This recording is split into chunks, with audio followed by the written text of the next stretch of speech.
માણસો ઊભા છે. તો કેટલાય એવા હશે એમ કે લાઈ તને ન આવડતું હોય તો હું કરી દઉં. પછી આપણને ખબર ન હોય ને આપણે આપી દઈ, પછી નંબર બોલ, આપણે બોલી કે 78 પછી 78 પછી આ નંબર લગાડવાનો આવે. આ 78 પછી એ લગાડો, પછી કે કેટલા લેવા, કે 10,000, કેટલા વાળી, કે આટલી. એ કાઢીને તમને દઈ દો. તમે રાજી થઈ નીકળી ગયા બહાર. તમને ખબર નથી કે 78 25 નો શું ઉપયોગ. પછી પોતાનું કાર્ડ ભરાવે અને 78 પછી લગાવે.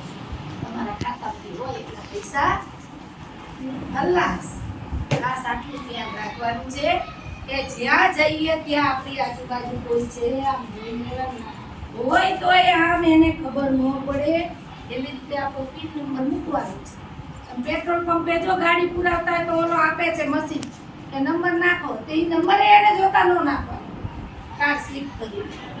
આટલું ખાસ ધ્યાન રાખજો તો જ તમે કાર્ડ વાપરજો, નકર કાર્ડ વાપરતા નહીં. જેટલી સગવડ છે એટલી સામે ચોરોની અગવડ પણ છે. ચોરો બહુ હોશિયાર છે. એના કરતા બધી ચોરીઓના બધાય તાળા ચાવી ગોતી થઈ છે. બરાબર? એટીએમ સમજાઈ ગયું. આપણે બનાવશું ટાઈમ મળે રૂપિયો નાખવાનો છે પછી હો અગરબત્તી. હો ને?